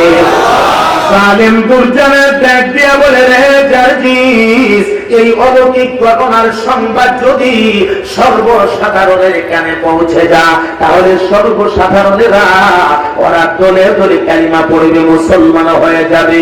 না না না, এর আগেই তোমার শেষ করে দেওয়া দরকার। যেমনি ভাবে নমরুদ সিদ্ধান্ত নিয়েছিল আল্লাহর খলিল ইব্রাহিমকে শেষ করে দেওয়ার জন্য, আগুন জ্বালাইয়া জ্বলন্ত আগুনে নিক্ষেপ করে দিয়েছে, যদিও সফল হতে পারে না। আমার আল্লাহ তার পয়গম্বরকে হিফাজত করেছে। এমনি ভাবে ওই জালেম দুরজানাও সিদ্ধান্ত নিলেন, আমি তোমাকে শেষ করে দেব, আর তোমাকে দুনিয়ায় রাখবো না। আল্লাহর পয়গম্বরের চুল করব আটকাইয়া জল্লাদকে ডেকে হাজির করেছে, আর জল্লাদদেরকে ডাক দিয়া কয়, রে জল্লাদেরা, এই যে জার্জিসকে তোমরা নিয়ে যাও, আমার বাঘের খাঁচার কাছে নিয়ে যাও, বাঘের খাঁচার কাছে নিয়ে জবাই করে ফেলবে। জবাই জবাই কইয়া প্রত্যেকটা জুড়া জুড়া একদম আলাদা আলাদা করে ফেলবে, টুকরা টুকরা করে ফেলবে, আর বাঘের খাঁচার ভেতরে দিয়ে দেবে। আমি দেখতে চাই তার আল্লাহ তার কেমনে বাঁচা, আমি দেখতে চাই। নাউজুবিল্লাহ বলেন, নাউজুবিল্লাহ। আমার মুহতারাম বন্ধু, জল্লাদেরা আল্লাহর পয়গম্বরকে হাত পা বাইন্ধা ওই যে খাঁচার কাছে নিয়ে গেছে, বাঘের খাঁচার কাছে নিয়ে পয়গম্বরের জোর কইরা চিতমুখী জমিনে শোয়াইয়া হাত পা গুলিয়ে বাইন্ধা আল্লাহর পয়গম্বরের গলা বরাবর ছুরিটা নিয়ে আসছে, জবাই করে ফেলবে। এমন সময় ডাক দিয়া বলে, রে জার্জিস, এখনো সময় আছে, আমাদের দুরজানারে তুমি রব হিসাবে মেনে নাও, যদি তুমি বাঁচতে চাও। আর যদি না মানো রে, এই মুহূর্তে তোমাকে দুনিয়া থেকে বিদায় করে দেওয়া হবে। এমনি পয়গম্বর ডাক দিয়ে বলে, ওরে জল্লাদেরা, আমার অযথা কোন রকমের হুমকি ধমকি দিয়া লাভ নাই। তোমরা জানো না আমি আমার মাওলা পাকে কত ভালোবাসি, আমি আমার মালিককে আমার জীবনের চাইতেও বেশি ভালোবাসি। এ জল্লাদেরা, তোদের তলোয়ারের নিচানি কতল হয়ে গেলে আমার মাওলার কুদরতি কলিজায় যদি শান্তি পা, আমার মালিককে খুশি করার জন্য একবার দুইবার না 1000 বার যদি আমার আল্লাহ আমার প্রাণ দান করে গো, আমার মালিককে খুশি করার জন্য আমি 1000 বার আমার জীবনটা দিতে রাজি আছি।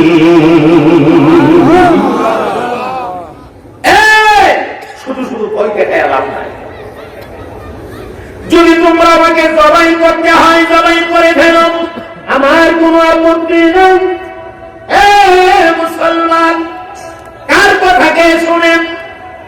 তলোয়ার গলায় চালাইয়া দিয়েছে।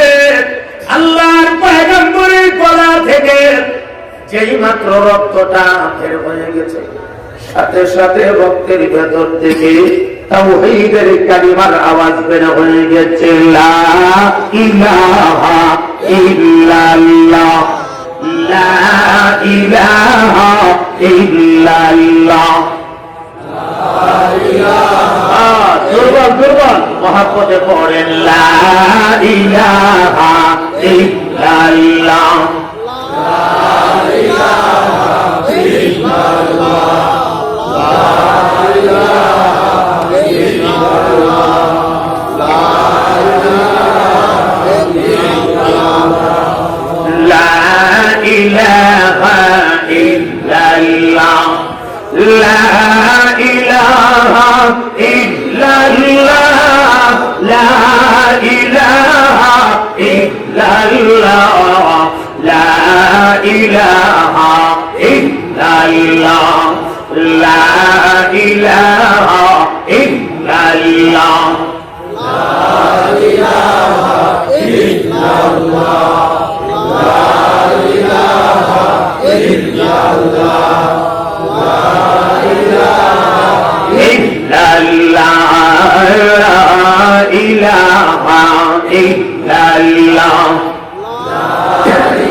معبود حقيقي إله لا إله إلا الله، لا إله إلا الله، لا إله إلا الله،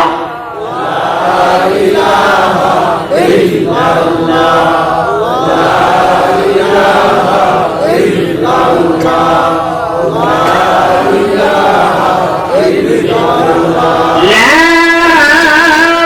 تشرك بالله شيئا، لا تشرك بالله شيئا، إن الشرك لظلم عظيم.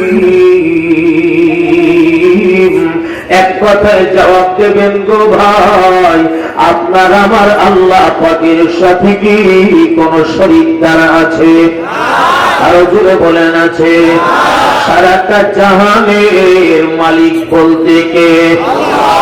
আর জোরে, আর জোরে বলছে বলো, জোর হলো না মহাব্বতে। ও ভাই, সারাটা জাহানের মালিক যদি আমার আল্লাহ, তাহলে সারাটা জাহানের খালিক বলতে কে? খালিক, খালিকুন পয়দা করনে ওয়ালা, বানানে ওয়ালা। এমন না যে একজনে বানাইছে তারপরে আমার আল্লাহর মালিক বানায়া দিছে। না না না, আপনার আমার মহান আল্লাহ এমন এক মালিক গো, যিনি নিজে বানাইয়া নিজে মালিক। আওয়াজ দিয়া বলেন, কথা ঠিক না বেটি? আলম তারাউ কাইফা খালাকাল্লাহু সাবআ সামাওয়াতিন তিবাকা ওয়া জাআলাল কামারা ফীহিন্না নূরা ওয়া জাআলাশ শামসা সিরাজা ওয়াল্লাহু আনবাতাকুম মিনাল আরদি নাবাতা সুম্মা يعيدكم فيها ويخرجكم إخراجا لا إله إلا الله.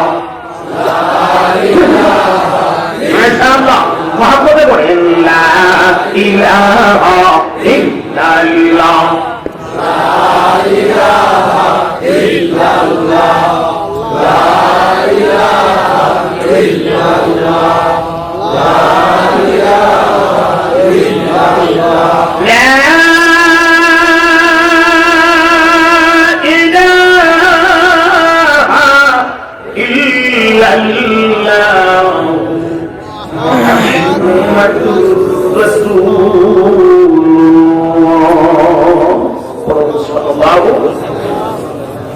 আমার ভাই কথা বলছিলাম, পয়গম্বরের গলায় যেমন ছড়ি লাগাইয়া দিছে, রক্ত বের হইছে, আর এই রক্ত থেকে আল্লাহ আর ওয়াহদানিয়তের আওয়াজ বের হয়ে গেছে।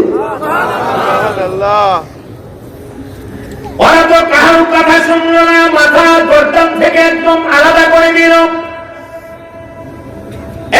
মুসলমান, হাত পা গুলি জোড়া জোড়া দিয়ে টুকরা টুকরা করে আলগা করে ফেলল। সবগুলি টুকরা বাঘের খাঁচার ভেতরে ঢুকাইয়া তারা লোক দিয়ে চলে আসলো। পরদিন যথা সময়ে তারা বাঘের জন্য খাবার দাবার লইয়া খাঁচার কাছে গেল। আবার আল্লাহর কুদরত বোঝা যায় না গো, খাঁচার কাছে গিয়া তাকায়া দেখে বাঘগুলি আল্লাহর পয়গম্বরের দেহের টুকরা গুলো খাবে তো দূরের কথা, বড় কষ্ট করে গর্দানের উপরে উঠাইয়া এই মাংসের টুকরা গুলি ঘাড়ের উপরে লইয়া বাঘগুলি দাঁড়ায়া দাঁড়ায়া দুইটা চোখের পানি ছাইরা ছাইরা কাঁদতেছে। আশ্চর্য হয়ে গেছে জল্লাদেরা, এটা কি দেখলাম আমরা, কিছুই বুঝতেছি না। নিজের হাতে টুকরা টুকরা করে দিয়ে গেলাম, বাঘেরা খাইলো না, এটা কি খাইলো তো না, আবার ঘাড়ের উপরে গর্দানের উপরে উঠে রাখলো, বুঝলাম না তো। দুর্জানের দরবারে সংবাদ পৌঁছে দিল। জালেম দুর্জানা রাজমহল থেকে সংবাদ পাইয়া পাগলের মতো দৌড়ায় আসছে, যে কি বললে তোরা, কি শোনাইলি? আয়েশা তাকে দেখে, কথা তো সত্য। এমন সময় আমার আল্লাহ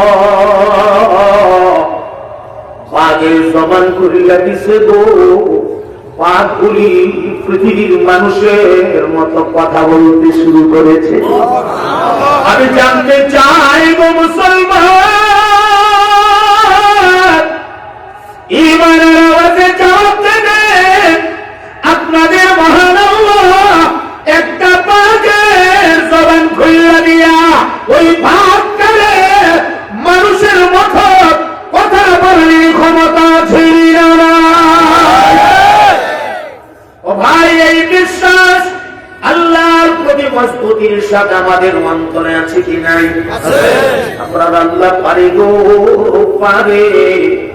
দুনিয়ার মানুষের দ্বারা যেই জিনিসটা অসম্ভব, আমার আল্লাহ দ্বারা খুব সহজেই সম্ভব। কথা ঠিক? ওই যে দেখুন, ঈসা ইবনে মারইয়াম, ছোট্ট বাচ্চা, কোলের একদিনের বাচ্চা, কথা কয়। আপনাদের দেশে কথা কয় একদিনের বাচ্চা, একটা চিনিয়ে যাওয়া ছাড়া আর কোন পুঁজি তার কাছে নাই। বাচ্চা পুঁজি মানুষেরা কয়। প্রাসঙ্গিক কথা আজকে একটু বলছি, খেয়াল করেন, কোরআন শরীফের কথা। তো মানুষেরা কয়, মারইয়াম আচ্ছা পাইলে তোমার আব্বা ভালো, আম্মা ভালো, ভাই বেড়াদর সবাই ভালো, মাঝখানে তুমি এত নষ্ট করতে গেলে। তিরস্কার করতেছে মানুষেরা। আরে তুমি বাচ্চা পাইলে কোথায়? বিয়ে শাদী হয়েছে না? মারইয়াম তখন কোন কথা কয় না। বাচ্চার দিকে খালি ইশারা, হ্যাঁ, ফুলের বাচ্চার দিকে ইশারা। মানুষেরা ভাবতেছে কথা কয় না, মুখ বন্ধ করে বাচ্চা ইশারা করবে। একদিনের বাচ্চা কি কথা বলবে? ভাব তৈল না, উত্তর দাও, বাচ্চা পাইলে কোথায়? না হয় সমাজ এটা মেনে নিবে না। বাচ্চা পাইলে জবাব দাও। মারইয়াম খালি ইশারা দেবে। আমার আল্লাহ একদিনের বাচ্চার জবান খুলে দিয়েছে। আপনাদের আল্লাহ পারে পারে পারে পারে বাচ্চা কথা। ইন্নী আবদুল্লাহ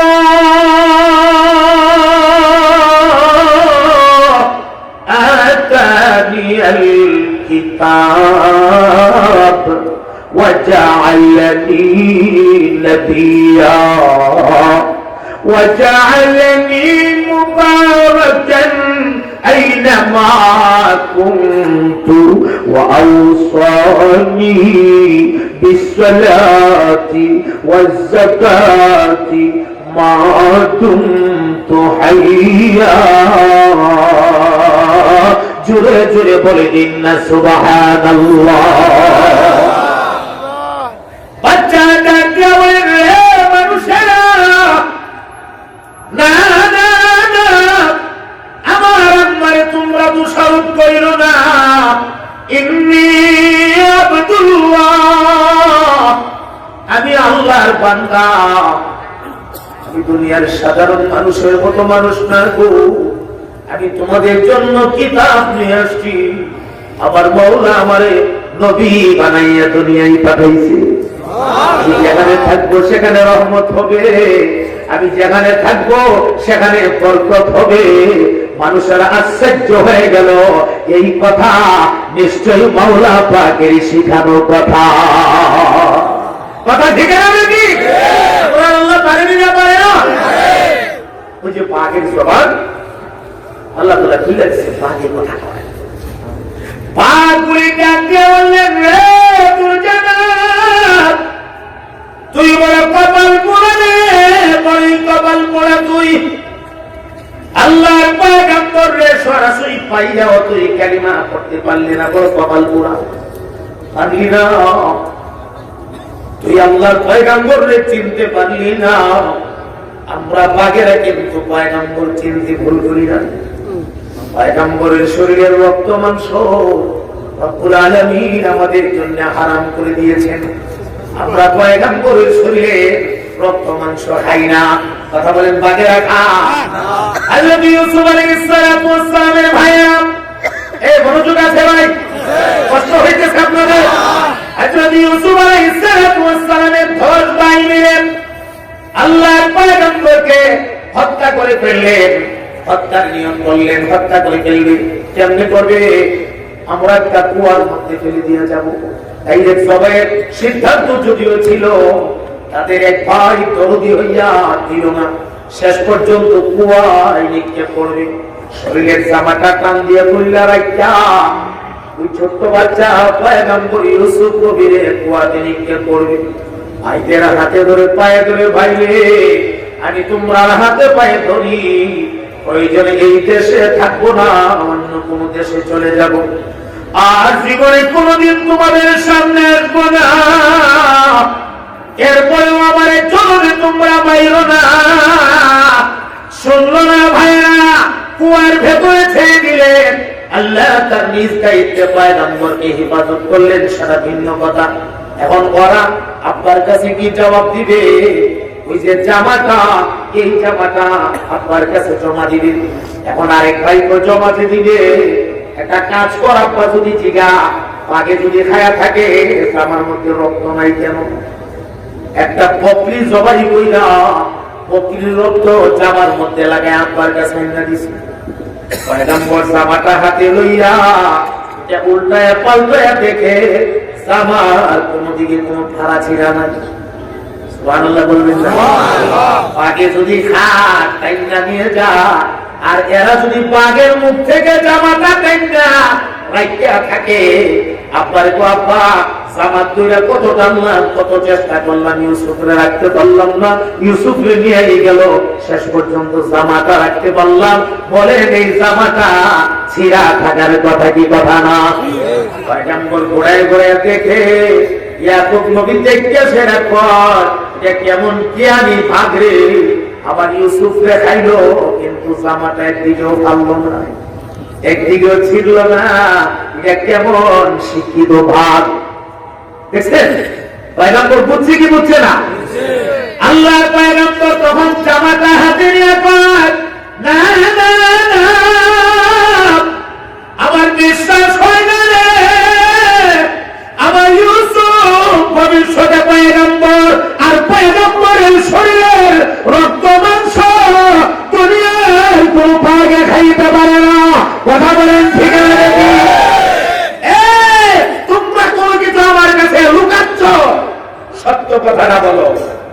আলহামদুলিল্লাহ আব্বা লুকাইছি না, আমরা সত্যই বলছি, যতই তারা বলে আমরা সত্যই বলছি। কোন একটা কিছু লুকাইছে কিনা? কথা কয় না, সত্যটা লুকাইছে কিনা? ইয়াকুব আলাইহিস সালাম বিশ্বাস করলেন আমার ইউসুফের বাগে খাবার কথা না, খাইতে পারে না।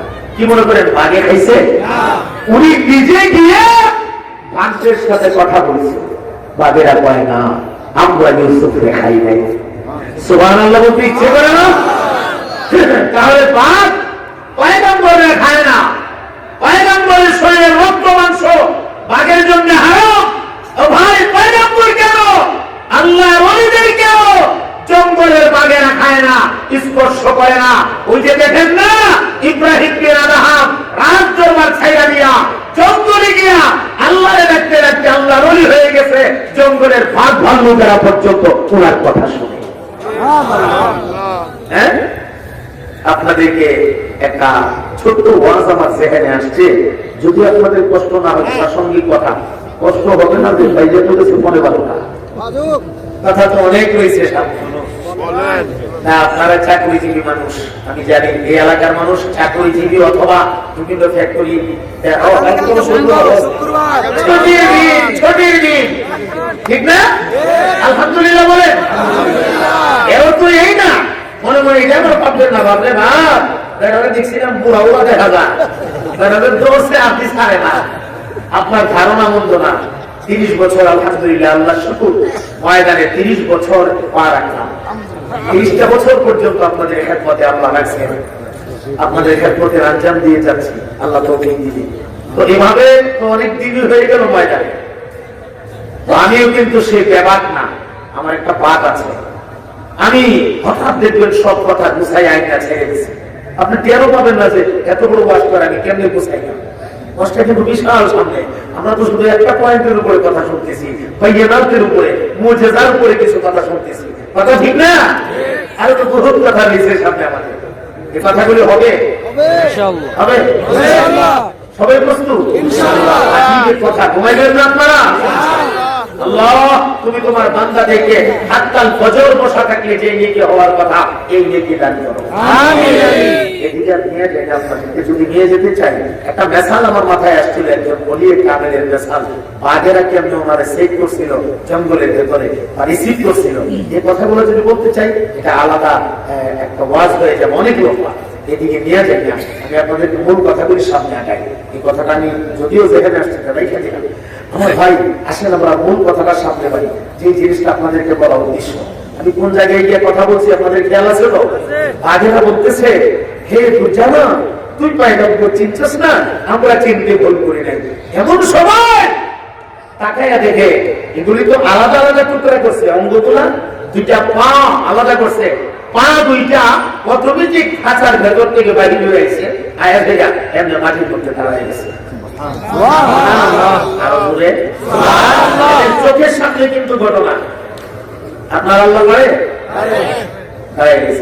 পায়ের উপরের অংশ, পেন্ডুলি, এগুলো আইসা অটোমেটিক বসে গেছে। এখান থেকে আবার কোমর পর্যন্ত অংশ আপনি আপনি আইসা বসে গেছে। সুবহানাল্লাহ দেখছে না? পুরা দেহটা যেমন ছিল ঠিক এমন হয়ে আল্লাহর পয়গম্বর আল্লাহর হুকুমে আবার জিন্দা হয়ে দাঁড়িয়ে গেছে। আল্লাহু আকবার বলে জিন্দা হয়ে দাঁড়িয়ে বলল লা ইলাহা ইল্লাল্লাহ। দুর্জানাকে বুঝছি এইভাবে না গো, আমার নিজের হাতে তোমাকে শাস্তি দিতে হবে। কপাল পোড়া, কপাল পোড়া। এ মুসলমান বন্ধু আমার, দুর্জানা ডাক দিল, একটা বিরাট ডেগের মধ্যে তৈল গরম করো। আমার নিজের হাতে যাচ্ছিসকে আমি তেলের ভেতরে রাখবো, ঢাকনা দিয়ে ঢাকতে রাখবো। আমি দেখবো কেমনে বাঁচে, কেমনে তা আল্লাহ বাছা। তোমরা কি করছো না করছো আমি তো আর জানি না। আমার ভাই দুর্জানার কথা অনুযায়ী একটা বিরাট ডেগের মধ্যে তৈল গরম করা হয়েছে। তৈলের মধ্যে ফুগলা আসছে, ফুগলা ফাঁক উঠছে, ফাঁক। এমনি আল্লাহ পয়গম্বর দুর্জানা নিজের হাতে ধইরা জোর করে ধইরা রশি দিয়া বাইন্দা নিজের হাতে ধইরা আস্তে কোরাল গিয়ে দিয়া গরম তেলের ডেগের মধ্যে ছাইরা দিছে। ছাইরা দিয়া এরপরে ঢাকনা দিয়া উপরটা এমনি আবার ধইরা ফেলছে, পাথর দিয়া চাপ দিয়া ধরে দিছে, আর নিচে চাল দেওয়ার জন্য অর্ডার দিয়া দিছে। একদিন 2 দিন না 7টা দিন পর্যন্ত এই যে নিচ দিয়া চাল দিতেছে, চাল দিতেছে। আমার ভাই 7 দিন পরে গিয়া আস্তে করে ডেগের ঢাকনাটা টান দিয়ে উঠাইছে। আমার মাওলার কুদরত বোঝা যায় না গো, ডেগের ঢাকনাটা টান দিয়া তাকায়া দেখে আল্লাহর পয়গম্বর জিস আলাইহিস সালাতু ওয়াস সালাম ওই যে গরম তেলের মধ্যে ওনার একটা পশমও পুড়ে নাই। উনি জানো বাইরা বৈশা আমার আল্লাহর জিকিরে মশগুল। ও ভাই হিফাজতের মালিককে, জিকিরে মালিককে আল্লাহ যদি বাঁচা এবারে ক্ষমতা দুনিয়ার কারো নাই। আর আমার আল্লাহ যদি রশিদ ধইরা টান মারে গো, দুনিয়ার কোন শক্তি ধইরা রাখার ক্ষমতা না। কথা ঠিক না নাকি? আমার ভাই 7 বার পয়গম্বরকে কতল করার সিদ্ধান্ত নিয়ে 7 বার কতল করেছিল বা হত্যার পরিকল্পনা করেছিল, পারে নাই। 7 বারই আমার আল্লাহ তার পয়গম্বরকে জিন্দা করে দিয়েছে। সুবহানাল্লাহ। 2টা মিসাল দিলাম। এই যে মুজিজাগুলো প্রকাশ পাইছে, প্রত্যেকটা মুজিজা প্রকাশ পাইতে গিয়া সাথে একটা উপকরণ আছে। যেমন প্রথম মুজিজা প্রকাশ পাইতে গিয়া গাছের মরা ঢাল, এরপরের মুজিজা প্রকাশ করতে গিয়া ছড়ি, এরপরের মুজিজা প্রকাশ করতে গিয়া উপকরণ লাগছে তৈ। আর আমরা নবীর উপকরণ লাগছে না। এখন আমরা নবীর একটা শুনে কথা মনে আছে, মনোযোগ আছে তো ইনশাআল্লাহ। আমার নবী পূর্ণিমার রাত, পূর্ণিমার রাতের চাঁদ খানায় কাবার চত্বরে এসে রাসূল চাঁদের দিকে তাকায় তাকায় কি যেন ভাবতেছে, কি চমৎকার চাঁদ, আমার নবী কি যেন ভাবতেছে। এমন সময় আবু জাহেল আসে, শয়তান আসার কথা বুঝলেন। আয়েশা ডাক মারছে, ইয়া মুহাম্মদ। আমার নবী কার পরে তাকায় রেখে আবু জাহেল, আল্লাহ নবী তো চাচা এই গভীর রাতে আমাকে ডিস্টার্ব করতে আসলেন, সব সময় তো ডিস্টার্ব করেন, গভীর রাতে কেন আমাকে ডিস্টার্ব করতে আসলেন? ও ভাতিজা রে, আজকে ডিস্টার্ব করতে ঠিক আছে, জীবনে অনেক মুজিজা তুমি দেখাইছো, তোমার অনেক মুজিজা দেখছি বাবা, সব তো জমিনও দেখলাম, একটা মুজিজা তো আসমানে দেখতে পারলাম না, আজকে আসমানে একটা মুজিজা দেখতে চাই, যদি দেখাইতে পারো তাহলে তোমার নবী মেয়ে গেলাম। কোন মুজিজা দেখতে চান? যদি চন্দ্রটা দেখা যায়, আসমানের চাঁদটা এই চন্দ্রটারে যদি মাঝখান দিয়ে 2টা ভাগ করে দিতে পারো, এখানে আলাদা করে দিতে পারো, তাই বুঝজানি মতো ছবি নবী এর কথা শুনে বলা চন্দ্র পুরা দিয়ে রাখো কোথা লাগায় তোমার এটা বাদ না কথা চিন্তা করছেন কিছুটা? আমার নবী এই কথা তো জীবনে অনেকবার বলছেন যে আমি করতে বললে কালিমা পড়ে মুসলমান হলে কই বল না তো না বাবা, আগে বলছি এগুলো আগের কথা তুমি বাদ দেন, আজকে যেন বলছি যে গুরুত্বপূর্ণ কথা তুমি দেখাও, আমি কালিমা পড়ে দেবো, দেখো এগুলো বলে দেবো। আমার নবী শাহাদত আঙ্গুলটাকে রেডি করছে, সুবহানাল্লাহ বলবেন। আস্তে করে হাতটা পেছনে দিয়েছে, পেছন থেকে এইভাবে টান দিয়া চাঁদের বরাবর হইয়া, এইভাবে টান দিয়া সইয়া চাঁদের বরাবর হইয়া সামনের দিকে আছে, আর মুখ দিয়ে বলছে আল্লাহ আঙ্গুলের ইশারায় চন্দ্রের 2 ভাগ বানিয়ে দাও, হে আসমানের চাঁদ তুই 2টা খণ্ড হয়ে যা, 2টা খণ্ড হয়ে যা বলে আমার নবী শাহাদত আঙ্গুল পেছন থেকে সামনের দিকে আনতে দেরি হয়েছে, আসমানের চাঁদ 2টা ভাগ হয়ে যাবার আবু কুবাইছে, কি দিকে সরে যেতে দেরি হয় নাই। আল্লাহু আকবার বলেন।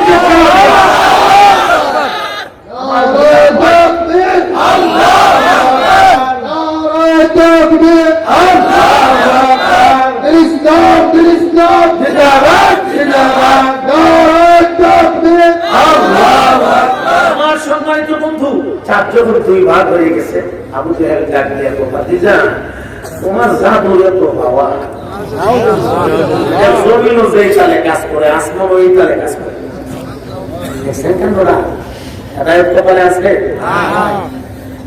মুসলমান। আবু জাহেল আমার নবীর কাছে থাইকা কালিমা নসিব হলো না, তাফসীরের ভেতরে পরিষ্কার আসছে কাদ শাহাদা রাজুলুম মিনাল হিন্দ ইসমুহু ফুলরাজ, হিন্দুস্তানের একটা মানুষ যার নাম ফুলরাজ, ওই ফুলরাজ নামক মানুষটা আমার নবীর চন্দ্র দ্বিখণ্ডিত হওয়ার ঘটনার সাক্ষী দিয়া এই মানুষটা মদিনা মুনাওয়ারা গিয়া আমার নবীর হাতে ধইরা কালিমা পড়ে মুসলমান হয়ে গেছে। বাড়ি কোথায়? হিন্দুস্তান। গেছে কোথায়? মদিনায়। তাহলে হিন্দুস্তান থেকে তখনকার সময়ে মদিনা পর্যন্ত যাওয়া কি সাধারণ বিষয়? কেমনে গেল? কেমনে গিয়ে নবীর দরবারে হাজির হলো? গিয়ে প্রথমে কি দেখলো? আমার নবীর অবস্থান কি ছিল? কিভাবে আমার নবীর হাতে ধইরা কালিমা পড়ে মুসলমান হলো? এই কথাগুলি যদি বলতে চাই এটা অনেক লম্বা একটা ওয়াজ। তাহলে বুঝলেন, এটা লম্বা না করে সংক্ষেপে বলে দিলাম। সে মদিনায় গিয়া আমার নবীর হাতে ধইরা কালিমা পড়ে মুসলমান হয়ে গেছে। সুবহানাল্লাহ বলে। আমার মুহতারাম ভাই, রাসূলদেরকে আল্লাহ কয় জিনিস দান করছিলেন? মনে আছে কথাটা? এক, বাইয়িনাত। আর বাইয়িনাতের মধ্যে অন্যতম হচ্ছে মুজিজা। এই মুজিজার উপরে এতক্ষণ আমরা কথা শুনলাম। 2 নাম্বার হলো কিতাব। আল্লাহ সারা দুনিয়াতে 1 থেকে 150 সহিফা নাজিল করেছেন, আর বড় বড় 4 কিতাব নাজিল করেছেন। যত কিতাব আল্লাহ নাজিল করেছে, সর্বশ্রেষ্ঠ কিতাব আল্লাহ আমাদের নবীর দান করেছে। কথা বলেন ঠিক না বেশি? আমাদের নবী যেমন মহান, এই নবীর আল্লাহ কিতাব দিলেন মহান। কথা ঠিক না বেশি? আর এই কিতাবের তালিম আপনাদের এই মাদ্রাসা ইসলামিয়া হাদিসিয়া মাদ্রাসার ভেতরে দেওয়া হয়। এই কিতাবের তালিম যারা অর্জন করে ছাত্ররা, এদের এত দাম আল্লাহর কাছে। এই ছেলেগুলি রাস্তা দিয়ে হাঁটলে আল্লাহর রহমতের বীজ তারা নূরের পর তাদের পায়ের নিচে ধইরা দে। আর মুআল্লিমগণ যারা, মাদ্রাসা উস্তাদগণ যারা, তাদের মাকাম কত উঠা। একটু কান লাগায় শুনে কথা ফিরসিনের দিকে। আমার নবীর সাহাবী হযরত আলী রাদিয়াল্লাহু তাআলা আনহু, উনি রাস্তা দিয়ে হাঁটে আর আমার আল্লাহর কোরআনুল কারীম তেলাওয়াত করে কোন এক জায়গাতে তিনি জবরের জায়গাতে জের বলে ফেললেন। একজন ইহুদি রাস্তার কিনারায় বসা ছিল। এই ইহুদি ডাক দিয়া কয়, আলী রে, এই জায়গায় জের হবে না, বরং জবর হবে। একটা জবরের উস্তাদ ওই ওনার পথে চলে গেলেন। ইহুদির পথে চলে গেছে। কিছুদিন পর ইহুদি মানুষটা অসুস্থ হয়ে পড়লেন। হযরত আলীর কাছে চিঠি লিখলেন, হে আলী, আমি তোমার উস্তাদ, রাস্তার মধ্যে তোমার একটা জবর শিক্ষা দিয়েছিলাম। আজকে আমি অসুস্থ, আমার মনটা অনেক কিছু চায়, কিন্তু টাকা পয়সার অভাবে খাইতে পারি না। আলী রে, একটু সাহায্য যদি করতে বড়ই ভালো হইতো। ইতি তোমার উস্তাদ। কিসের উস্তাদ? কিসের উস্তাদ? একটা জবর উস্তাদ। হযরত আলী চিঠি পায়া বিনয় কাঁদতেছে। সাথীরা কয়, কাঁদেন কেন? আমার যে উস্তাদ মারা গেছে, আমার যে উস্তাদ অসুস্থ হয়ে গেছে, কোন সময় জানি মরে যা, আমার উস্তাদ আমার কাছে চিঠি লিখছে, একটু সাহায্য চাইছে। আমার উস্তাদ যে উনি ইহুদি মানুষ, আর একটা জবরের উস্তাদ মাত্র। তো একটা জবর, সামান্য একটা জবর আমার শিখাইছে। একটা জবরের বদলা বলি কি হবে? বেশি তো হওয়ার কথা না, ছোট্ট একটা জবর। একটা হরকত কি আর 5 হাত লম্বা? আমি মনে মনে সিদ্ধান্ত নিছি, পুরাপুরি বদলাটা আমি দিয়ে দেবো। কারণ ইহুদি মানুষ তো আখিরাতে কোনো বদলা পাবে না, আমি দুনিয়ায় তার বদলাটা দিয়ে দেবো। নবী পাকের দরবারে চলে গেলেন, একটা জবরের বদলা কি হবে আমার নবীর কাছ থেকে চাই না, ইহুদির বদলাটা দিয়ে দেবে। কথা বুঝতেছেন? আল্লাহ নবীর কাছে গিয়ে বললেন, ইয়া রাসূলুল্লাহ, একটা জবরের উস্তাদ আমি বদলা দিতে চাই। লোকটা ইহুদি মানুষ, আমার নবী তো বদলা দিতে চাও? বলে হ্যাঁ চাই। আল্লাহ নবী ডাক দিয়া বললেন, রে আলী,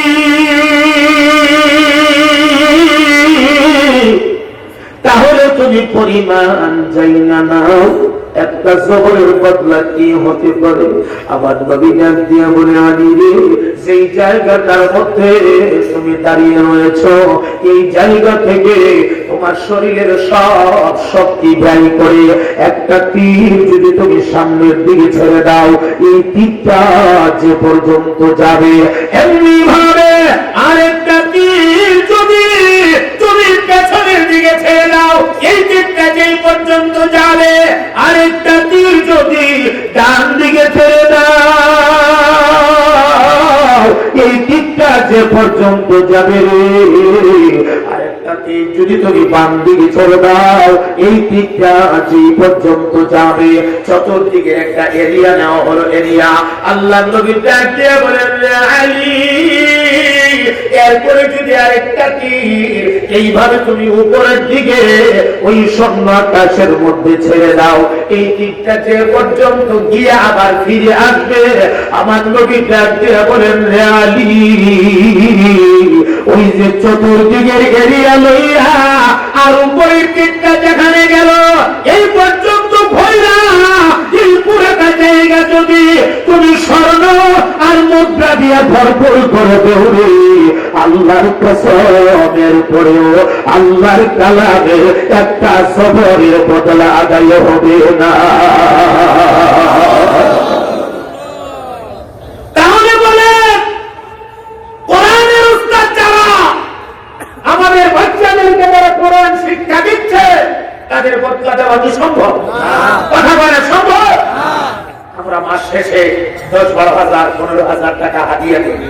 আমার বাচ্চার পাশে আপনি আছেন, আমরা একটু আপনার পাশে আছি, এটা হাতিয়া, এটা আপনার জন্য বেতন না, বদলা না। কোরআনের উস্তাদের বদলা কে দিবে ভাই? বলেন কে দিবে? আল্লাহ বদলা দিবে। ছাত্রের কথা বললাম, এত দাম, নূরের পর্দা, নূরের পর পায়ের নিচে, উস্তাদের কথাও শুনে না। কথাগুলি যদি বুঝে থাকেন জবাব দেন, মাদ্রাসার ছাত্রর দাম আছে না নাই? উস্তাদের দাম আছে না নাই? আর আপনারা যারা লজিং রাখেন, ছাত্রদের খাওয়ান, আপনারা যারা টাকা পয়সা দিয়ে মাদ্রাসায় সহযোগিতা করেন, আপনাদের মনে হয় কোনো দাম নাই? কথা কয় না নাই? আমার ভাই জানেননি, একটা হাফেজ কোরআন কমসে কম 10 জন মানুষকে জান্নাতে নিয়ে যাবে। কয়জনকে নিয়ে যাবে? 10 জন। কারা কারা? 1 হাফেজ কোরআনের আব্বা, 2 হাফেজ কোরআনের আম্মা, 3 হাফেজ কোরআনের দাদা, 4 হাফেজ কোরআনের দাদি, 5 হাফেজ কোরআনের নানা, 6 হাফেজ কোরআনের নানি, 7 হাফেজ কোরআনের শ্বশুর, 8 হাফেজ কোরআনের শাশুড়ি, 9 নাম্বার হাফেজ কোরআনের লজিং মাস্টার, 10 নাম্বার লজিং মাস্টারনি, অথবা 9 নাম্বার হাফেজ কোরআন হাফেজ হওয়ার জন্য মাদ্রাসায় সহযোগিতা করনেওয়ালা পুরুষ আর এই ঘরের বেচারার বিবি, এই 10 জন মানুষকে একটা হাফেজ কোরআন আল্লাহর জান্নাতে নিয়ে যাবে।